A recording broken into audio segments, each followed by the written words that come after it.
मैं Awanish MSc class में आपका हार्दिक स्वागत करता हूं फिर एक बार नए प्रश्नों के साथ, जो कि 12th क्लास की शारीरिक को लेकर आया हूं। जो नए प्रश्न है, अगला प्रश्न है हमारा 1 3 7 7 5 9 2 0 1 का मान ज्ञात करो। ये भी इस शारीरिक का भी मान ज्ञात करना है। तो हम सबसे पहले लिखेंगे दिया है। अब यहाँ पे हम नहीं लिखेंगे क्योंकि हम यहीं पे हल करेंगे। देखना जरा, यहीं पे हल करेंगे। आप जब भी कभी परीक्षा में आए प्रश्न, तो पहले एक बार प्रश्न पत्र से लिखेंगे दिया है ये जो पद है, और उसे उसके बाद हल करेंगे, क्योंकि उसमें उसी के तब कॉपी में अच्छा लगता है और नंबर अच्छे मिलते हैं। तो देखना जरा, ये रहा। तो इसे हम कैसे हल करेंगे? ये हमारा पहला अवयव, तो पहला अवयव, तो पहली पंक्ति का पहला अवयव तो 1 और 1 2 सम हो जाएगा, तो इसे धन चिन्ह के साथ लेंगे। धन चिन्ह के साथ ले लिया। इसकी पंक्ति और इसके स्तंभ को बंद करेंगे, यूं ढक लीजिए। तो हमारा क्या बचा? 1 पंजा 5, 1 पंजा 5 और 0 का गुणा करेंगे -0।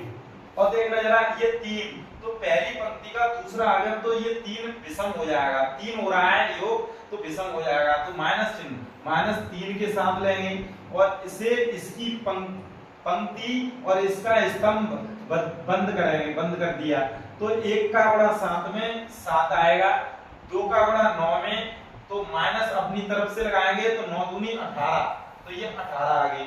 तो देखना जरा, और भी ये यहाँ पे ये तीसरा वाला पद हल करेंगे। तो ये 7 हमारा क्या है? पहली पंक्ति का, और ये तीसरा अवयव, तो ये सम आ जाएगा। 1 और 3 4 होते हैं सम, तो यहाँ पे लिखेंगे धन के साथ। और देखना जरा, इसको बंद और इसे बंद करेंगे, इसकी पंक्ति को और इसके स्तंभ को बंद करेंगे, तो हमें क्या ज्ञात हो जाएगा? 0 का 7 में गुणा 0, और ये माइनस, ये हमने बंद कर रखा है, 2 का 5 में गुणा करेंगे 10 हो जाएगा। तो देखना जरा, इसी क्रम में 5 में से 0 गया, 5 बचेगा, 5 बचेगा, तो ये यहाँ 5 बचा। 7 में से 18 घटाएंगे, तो 3 इंटू 18 घटाएंगे, तो ये माइनस के कितने बचेंगे? माइनस के 11। और यहाँ पे प्लस 7 इंटू 0 में से 10 गए, तो माइनस के 10 बचेंगे। तो देखना, इसी क्रम में 5 ऋण धन 11 3 33, और ये क्या हो जाएगा? धन ऋण का ऋण, और 10 7 70 हो जाएंगे। तो देखना जरा, 70 33 और 5 कितने हो गए? 38, और माइनस ये 70, तो 70 में से 38 घटा दीजिए आप। तो देखो 10 में से 8 गए, ये 2 बचे, 10 में से 8 गए, 2 बचे, यहाँ 6 में से 3 गए, तो 3 बचे, 32 बचे। तो यही हमारा आंसर हो गया। चेक करना चाहो तो 8 2 10 की 0 हासिल 1 3 3 6 1 7, बिल्कुल सही है हमारा आंसर। इस सारणी का मान 32 निकल के आया है। तो इसी क्रम में अगला प्रश्न क्या है? देखना जरा आपकी स्क्रीन पर, ये रहे आपकी स्क्रीन पर, निम्न के मान ज्ञात करो। निम्न के मान ज्ञात करो। तो ये क्या है? ये पहला प्रश्न है, ये हमारा दूसरा प्रश्न है। इनके मान ज्ञात करने हैं। तो देखना, कभी भी हल करते हैं तो इसका इसमें और इसका इसमें हल करेंगे।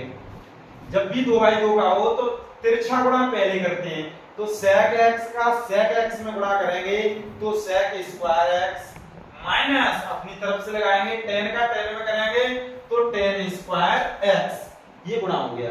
तो हमने आपको ये सूत्र बताए थे, sin square theta plus cos square theta बराबर 1, और हमने बताए थे sec स्क्वायर थीटा बराबर 1 प्लस tan स्क्वायर थीटा। तो हमें लगता है यही सूत्र हमें प्रयोग में आ रहा है। तो ये लिखेंगे हम sec square theta minus tan square theta बराबर क्या है? 1। बराबर क्या है? इसका मान कितना हो जाएगा? 1। तो यही हमारा आंसर हो गया। तो देखना, इसी क्रम में ये दूसरा प्रश्न, इसका इसमें करेंगे, ये cos स्क्वायर थीटा हो जाएगा, cos का cos में गुणा करेंगे, cos स्क्वायर थीटा। जब इसका इसमें करेंगे, एक माइनस अपनी तरफ से, इसका इसमें करेंगे तो माइनस आएगा, और माइनस हमारा पहले से है तो ये प्लस हो जाएगा, sin ये हो जाएगा sin स्क्वायर थीटा। और इसका मान आप सभी को पिछले जन्म में हम बता चुके हैं, ये 1 आएगा।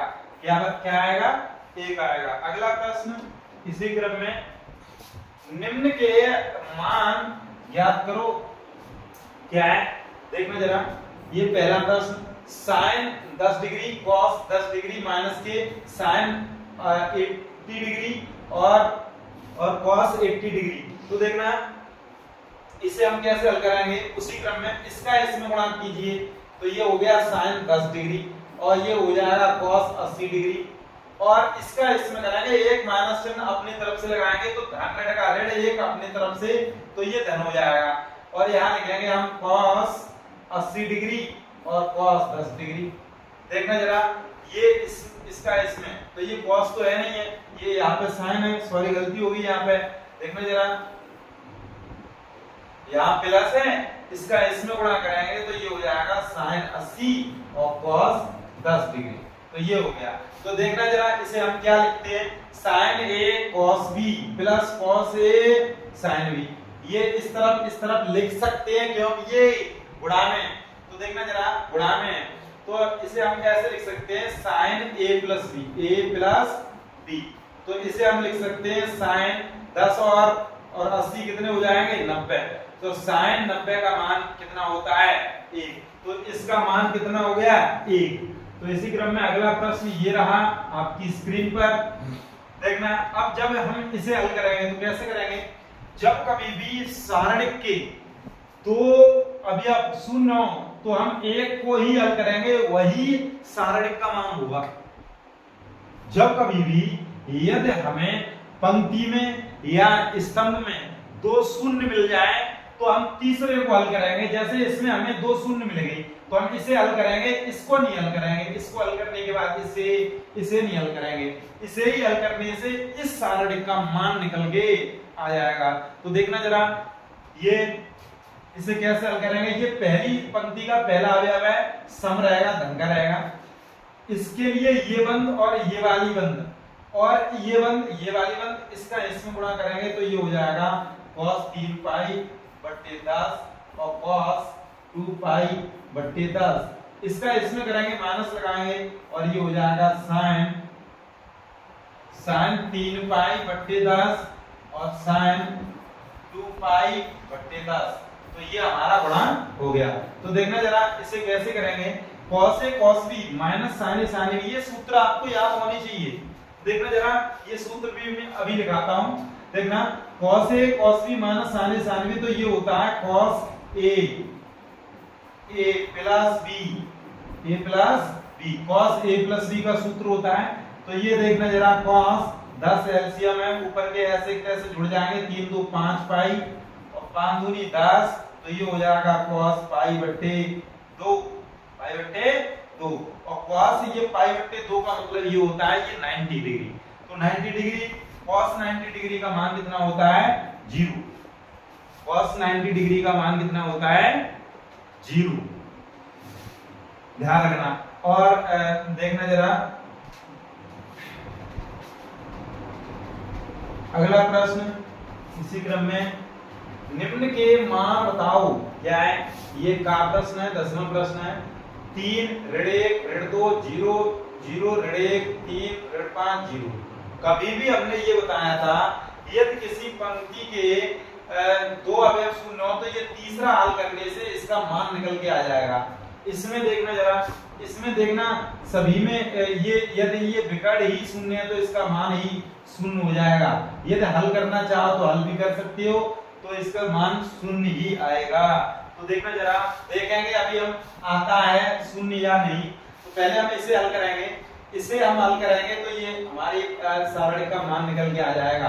तो ये हमारा क्या है, दूसरी पंक्ति का तीसरा अवयव, दूसरी पंक्ति का तीसरा अवयव, दूसरी पंक्ति है पहली दूसरी तीसरी, तो दूसरी पंक्ति का तीसरा अवयव, तो 3 और 2 5, तो 5 है तो ये विषम, तो ये ऋण लगाएंगे एक हम अपने तरफ से और एक पहले से लगी है, तो ये क्या हो जाएगा प्लस का 1। और जब इसकी पंक्ति और इसे स्तंभ जब हम बंद करेंगे, ये बंद करेंगे और ये बंद करेंगे, तो ये कितना बचा 5 दिया 15 ऋण के 15 और ये बंद, तो 5 दिए 15 ऋण के और 3 एकम 3 और ये धन का 3 हो जाएगा।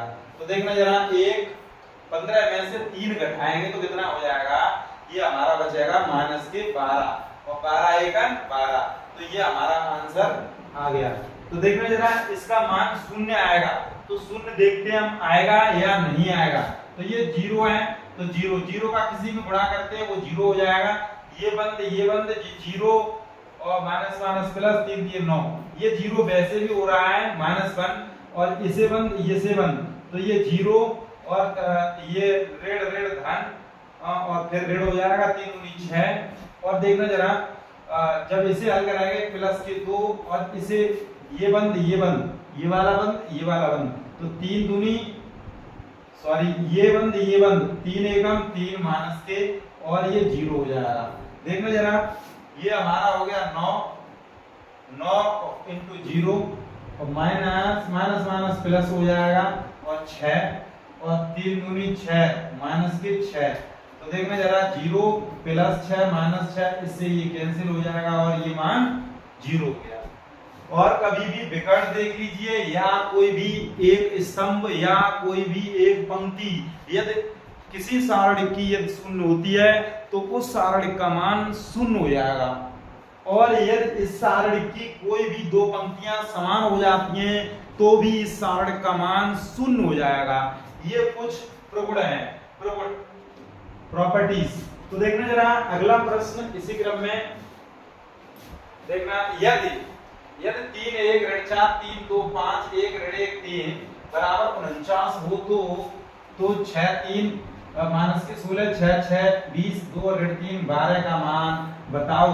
मतलब इसका मान ज्ञात करना है और ये हमें 49 दिया है, इसका मान 49 दिया है, तो इसे हमें ज्ञात करना है। तो देखना जरा कैसे ज्ञात करेंगे। ये तो हमें दिया ही है, पहले हम लिखेंगे जैसे परीक्षा में कैसे हल करेंगे। दिया है 3 3 1 1 2 ऋण 1 ऋण 4 5 3 बराबर 49। तब हमें ज्ञात क्या करना है, ये ज्ञात करना है 6 3 ऋण के 16 6 6 20 और क्या है 2 ऋण 3 और ये 12। तो सबसे पहले हम इसका मान कैसे निकालेंगे ये देखना। ये जो है इसे बोलेंगे हम C1, इसे बोलेंगे C2, इसे बोलेंगे C3, C1 C2 C3, ये कॉलम पहला दूसरा और ये तीसरा, इसे बोलते हैं R1 रो पहली रो दूसरी और रो तीसरी, ध्यान रखना।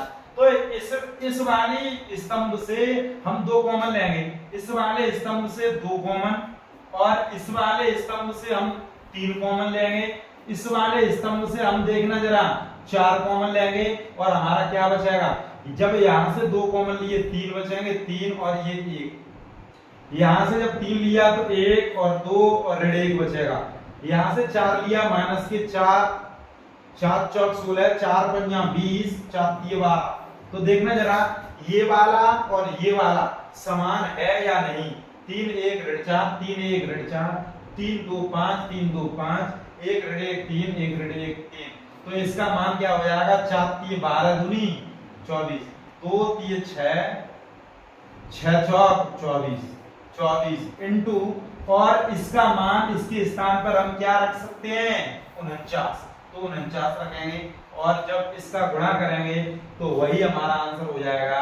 तो देखना जरा 49 का 24 में गुणा कर दीजिए, 9 चौक 36 और 4 चौक 16 19 और देखना जरा 9 दूनी 18 1 और 4 दूनी 8 8 1 9। देखना अब ये 6 और 8 दूनी 16 17 और 9 1 10 और 1 11। देखना 6 और 8 दूनी 16 17 के साथ यहां से 1 9 1 10 और 1 11 1176 यही आंसर होगा इस वाले इसका मान, इस सारणी का मान। तो देखना जरा इसी क्रम में ये इसका स्क्रीनशॉट लीजिए, जरा पानी पी लिया जाए।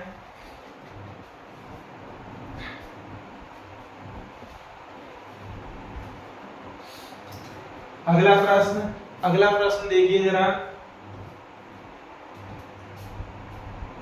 सिद्ध करो कि ये सिद्ध करो 13 16 19 14 17 20 15 18 21 ये 0 के बराबर है। ये उत्तर प्रदेश 2020 वाई सेट में आया हुआ प्रश्न है। तो देखना एक भी प्रश्न नहीं छोड़ा जाएगा। देखना इसे हम कैसे सिद्ध करेंगे। तो सबसे पहले आपको दिख रहा होगा इसमें ऐसी कोई ढूंढते हैं कि घटाने पर यदि समान हो जाए, किसी पंक्ति को पंक्ति से घटाने पर यदि कोई सी दो पंक्तियां समान हो रही हो, या स्तंभ को स्तंभ से घटाने पर कोई भी पंक्तियां समान हो रही हो, यदि दो पंक्तियां समान हो जाएं तो हमारे जो सारणिक है उसका मान शून्य हो जाएगा। और यदि ये भी नहीं होता है तो किसी पंक्ति को पंक्ति से घटाने में या स्तंभ को स्तंभ में घटाने से यदि कोई से पद यदि शून्य हो रहे हो तो उस सारणिक को हल करने में कुछ मदद मिल जाती है और आसानी से हल हो जाता है। तो देखना जरा 19 से ये 16 घटाएं तो ये 3 बचेंगे, 20 से ये 17 घटाएं 3 बचेंगे, 21 से 18 घटाएं तो यहाँ 3 बचेंगे, 16 से 13 घटाएंगे 3 बचेंगे, 17 से 14 घटाएंगे तो 3 बचेंगे, 18 से 15 घटाएंगे तो ये 3 बचेंगे। तो हमने ये ढूंढ लिया। तो देखना जरा LHS हम साइड लेंगे, LHS तो हम यहाँ कैसे करेंगे, हम ये लिखेंगे C3 में से C2 घटा दिया और हम लिखेंगे एंड C2 में से C1 घटा दिया। तो देखना जरा 13, 14, 15 ये हमने लिख दिया।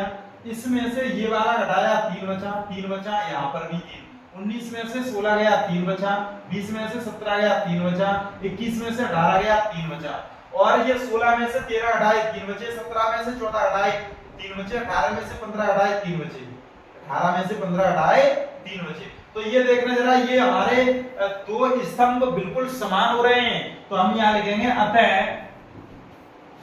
सारणिक के दो स्तंभ शून्य हो रहे हैं, शून्य है हो रहेगा है अतः सारणिक का मान शून्य होगा। तो कैसे, जब भी कभी भी यदि दो स्तंभ या दो पंक्तियां समान हो जाती हैं तो उसका मान क्या हो जाता है, शून्य। यही हमें सिद्ध करना था, LHS बराबर RHS। इसी क्रम में हम आज का सेशन समाप्त करते हैं। और यदि आपको ये वीडियो पसंद आई हो तो ज्यादा से ज्यादा शेयर करना, और यदि और आगे के लिए और भी हम वीडियो लेके आते रहेंगे। धन्यवाद।